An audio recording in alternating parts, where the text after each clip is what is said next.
Hello Aquarius, Sun, Moon Rising, and Venus Signs. Kamusta kayo? Sana po'y nasa mabuti kayong kalagayan. Welcome back po sa Star Tarot at kung bago kayo rito, welcome din po kayo. Please subscribe, like, share my videos, and leave me a comment kung naka-resonate po kayo. Thank you. So Aquarius, first card, we have Sage. Ayan. So ngayon, maaari na gusto mo baka nakakaramdam ka ng mga kunyari mabigat. Meron kang mga nararamdamang mabigat, meron kang nararamdamang weird na energy, puwedeng gano'n, and you just want to purify yourself, or you want to purify your energetic field, or gusto mong linisin yung mag-clearing ka ng living space mo. So, yun, maaaring gagamit ka ng sage, pupuwedeng itong herb na 'to ay maaaring ginagamit niyo din. Maaaring kayo talaga ay sanay din na, alam mo yun, yung nagpapausok, nag-smudging, nagpapausok ng eto mga herbs, ganyan. May sage, merong ano pa ba, ako ang ginagamit ko, yun, white sage, gumagamit din ako ng mga cedar leaves, bulaklak ng lavender para mas mabango, at yun, gumagamit din ako ng frankincense, myrrh, mga ganyan. Gumagamit din ako ng palo santo paminsan-minsan. Yun. So, yun ang ginagamit ko din 'pag nag-i-smudging ako sa sarili ko, ini-smudging ko yung katawan ko at, yung paligid 'no, yung bahay, buong bahay at labas ng bahay. So, maaaring gano'n din kayo sa ngayon maaaring ganyan din ang nararamdaman ninyong gawin in order to remove or repel negative energies sa inyong paligid na pupuwedeng nararamdaman ninyo, you know? So, good for you. No? Paminsan-minsan talaga mas magandang ginagawa 'yan. Ako halos everyday ginagawa ko, nag-i-smudging ako sa loob ng bahay at labas para, maprotektahan ang energy, 'di ba? Energy ko at energy ng mga tao sa loob ng bahay at, yung bahay mismo, 'di ba?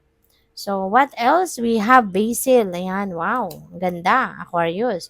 Maaaring makakatulong, no? Yung pagpupurify mo ng iyong paligid, ng energetic field mo, pagpupurify mo na yan, maaalis yung mga negativity, and you will be welcoming prosperity, swerte, and love into your house, into yourself, 'di ba? So, ang ganda, magiging maganda ngayon ang, takbo ng iyong buhay, magiging prosperous ka, magiging masagana ka, magiging siswertehin ka talaga sa pera, sa trabaho, or sa kung anumang source of income mo, puwedeng gano'n. At saka, sa pagmamahal din, 'di ba? Hindi lang pera ang papasok sa'yo kundi pati din pag-ibig.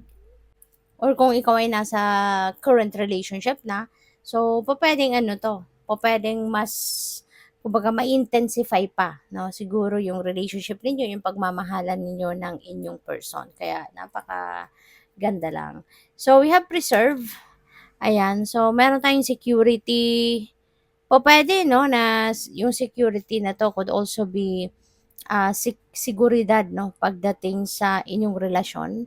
Maaring ang iba sa inyo dito since, kung meron ng karelasyon, pupuwedeng maramdam ninyo ngayon yung security ninyo sa person ninyo, 'di ba, sa relasyon ninyo. Maaaring yung parang ramdam na ramdam mo na honest talaga sa'yo yung person mo, talagang siguro ramdam mo na mahal na mahal ka ng person mo, yung gano'n. Kaya feeling mo secured na secured ka sa kanyang pagmamahal, 'no? Puwedeng sa kanyang pag-ibig, puwedeng gano'n. But for others of you po, puwedeng this is about money, okay?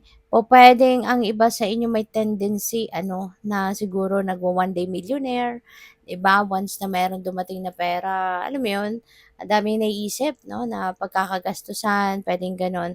Kaya parang paalala ito sa inyo dito 'no, na pag-isipan mabuti, yung pagba-budget, paggastos ng pera.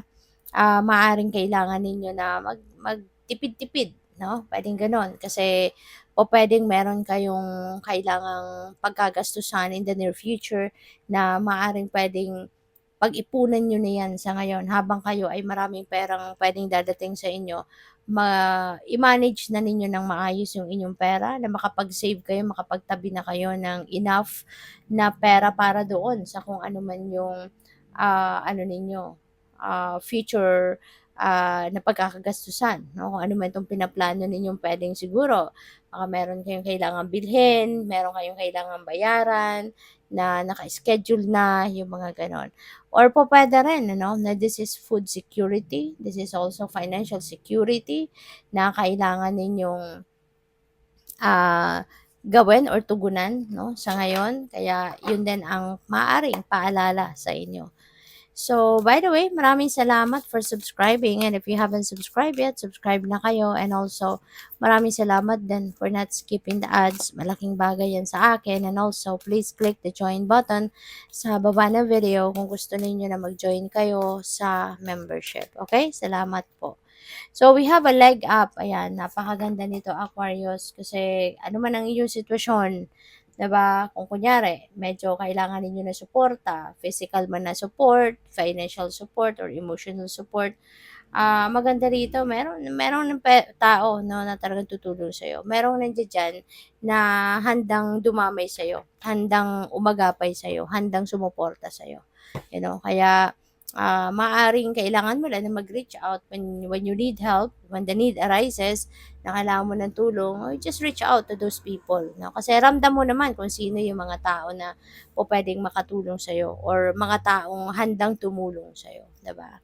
So, we have thinker, ayan, nag-iisip, mag-iisip, ganon, magpaplano, po pwedeng marami, malayo siguro ang iniisip ninyo, malalim ang iniisip, no? Depende yan sa inyong sitwasyon. Pupuwede kasing plano yan, nagpaplano ka, nag-strategize ka, or pupuwedeng you're thinking of sinong hihingian mo ng tulong, or sino yung makakatulong sa'yo, sino makakasuporta sa'yo, or pupuwedeng iniisip mo din dito, baka nag-iisip ka ng pupuwedeng nag-iisip ka dito ng future ventures, mga gano'n, or kung ano pa man, 'no? So, marami ngayon ang iniisip ninyo. To the sea, this is nice, 'no? This is nice kasi Aquarius, yung energy na 'to is telling you na, mas maganda talaga ang sumasabay sa agos ng buhay, 'di ba? Imbes na salungitin mo yung mga pangyayari sa buhay, yung mga pagbabago, or kung ano man ang mga kaganapan ano, sa buhay, mas magandang yan ay sabayan rather than kontrahin, mas magandang sabayan. Wag nang kontrahin, wag nang pigilan, 'di ba? Wag nang manipulahin, but instead just let it flow, let it go, 'di ba? Hayaan mo ang universe ang magdikta, no, ng kung ano ang dapat na mangyari dito, at sumunod na lang tayo, no, Aquarius. So, tignan natin kung ano pa ang ganap.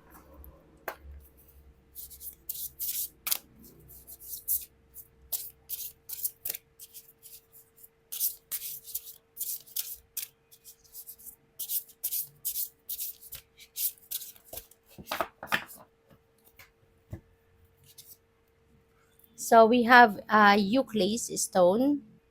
So, this is really nice, no? Magkasunod pa sila nito the sea. Kasi, yung energy niya, yung message niya, is yung parang ina-align mo yung sarili mo with the divine. No? Kaya kung ano man, kaya kayo siguro nare-realize ninyo na it's better for you to surrender to the universe, surrender to the natural ebb and flow of life, at sumunod na lang kayo sa agos ng buhay. Kasi parang ina-align mo na din ngayon yung sarili mo, yung thoughts mo, yung feelings mo, emotions mo, sa kung ano ang gusto ng universe. Kung ano ang kagustuhan ng divine universe para sa'yo, yun, sumusunod ka na lang doon. So, you are realizing na, diba? Walang mangyayari kung kukontrahin mo siya. Walang mangyayari kung sasalungat ka sa kanya, hindi ba? Kaya might as well surrender to the divine, sumunod ka sa agos ng buhay, at sumunod ka na lang, no, sa kung ano yung plano niya para sa'yo. Okay? So, what else? We have orange calcite. Ayan. So, yung orange calcite na to, this could also resonate with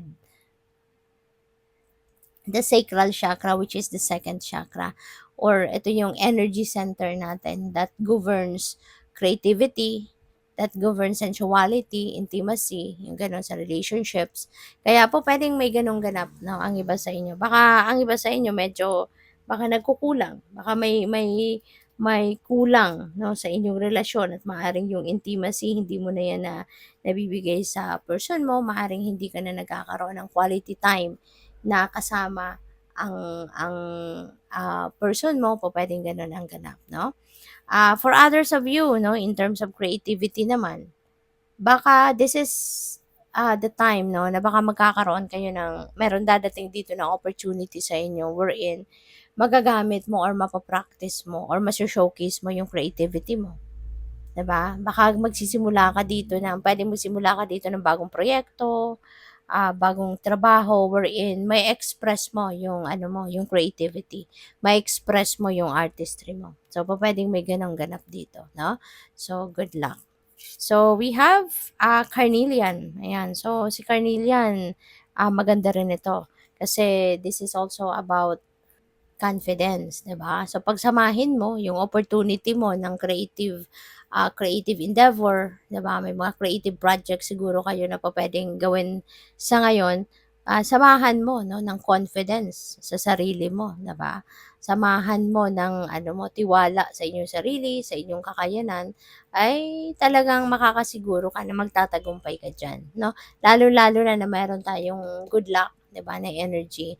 So, yun, may pagkakataon, may opportunity, sunggaban mo ang opportunity, magsipag ka, magtiyaga ka, ayusin mo ang trabaho mo, 'di ba? Saan ang papunta nito? Di siyempre magtatagumpay ka, 'di ba? At samahan pa ng swerte. So talagang magugulat ka na lang, oh wow, boom, 'di ba? Bonggang-bongga ang magiging resulta ng mga effort na gagawin mo. So good luck. Thank you for watching. Love and light. Namaste.